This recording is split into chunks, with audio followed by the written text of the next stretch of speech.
যুবশক্তিকে প্রশিক্ষিত এবং দক্ষ কর্মী হিসাবে কর্মক্ষম করে তোলার জন্য সরকারি ব্যবস্থা নেয়। আমরা প্লাম্বিং, ইলেকট্রিশিয়ান, মেকানিক, ল্যাঙ্গুয়েজের পাশাপাশি ডেন্টাল হাইজিনিস্ট কিংবা মেডিকেল টেকনিশিয়ানের মতন দেশে বিদেশে চাহিদা সম্পন্ন স্বল্প মেয়াদী কোর্সগুলো চালু করতে চাই আমরা। কারণ বিষয়টি যে বিএনপির রাজনীতি হচ্ছে আগামী দিনে কর্মসংস্থান ব্যবস্থা করা, বেকারদের জন্য বা কর্মক্ষম মানুষের জন্য কর্মসংস্থান ব্যবস্থা আমাদের রাজনীতির অন্যতম মূল লক্ষ্য। প্রিয় ভাই বোনেরা, আমার একটা বিশ্বাস, আমাদের দল, আপনাদের দল বিএনপির বিশ্বাস, প্রচলিত যে স্লোগান নির্ভর রাজনীতি, এটার দিন কিন্তু এখন ফুরিয়ে এসেছে। এটাতে জনগণ কিন্তু এখন প্রচলিত রাজনীতির একটি পরিবর্তন চাইছে। জনগণের জনগণের যে আকাঙ্ক্ষা নিয়ে সকল বক্তাই প্রায় কম বেশি কথা বলেছেন, এই আকাঙ্ক্ষা পূরণের জন্য প্রতিশ্রুতি নয়, বরং বিএনপি বিশ্বাস করে প্রতিশ্রুতির বাস্তবায়ন। এবং এ কারণেই কিন্তু বিএনপি প্রত্যেকটা সেক্টরে যেই পরিকল্পনাগুলো আপনাদের সামনে তুলে ধরলাম, এই পরিকল্পনাগুলো কিভাবে বাস্তবায়ন করা যায় সেটার জন্য আমাদের একটা প্ল্যানিং আমরা তৈরি করছি। বাস্তবায়ন কিভাবে আমরা করব।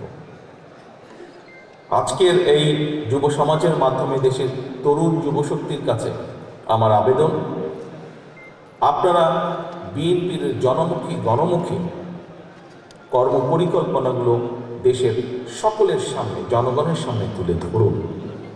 জনগণের রায় বিএনপি রাষ্ট্র পরিচালনার সুযোগ পেলে সামনের দিনে ইনশাআল্লাহ আমরা এই পরিকল্পনাগুলো পর্যায়ক্রমে ইনশাআল্লাহ বাস্তবায়ন করব। জনগণের জীবন মান উন্নয়নের সকল পরিকল্পনা যদি বাস্তবায়ন করতে হয়, বিএনপির প্রতি জনগণের স্বতঃস্ফূর্ত সমর্থন প্রয়োজন। বাংলাদেশে জনগণের শক্তি প্রতিষ্ঠা করার জন্য আগামী জাতীয় নির্বাচনে বিএনপির আপনাদের সহযোগিতা এবং সমর্থন প্রয়োজন।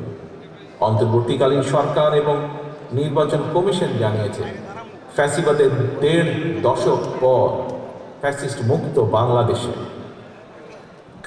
আগামী ফেব্রুয়ারি মাসে ইনশাআল্লাহ জাতীয় নির্বাচন অনুষ্ঠিত হবে।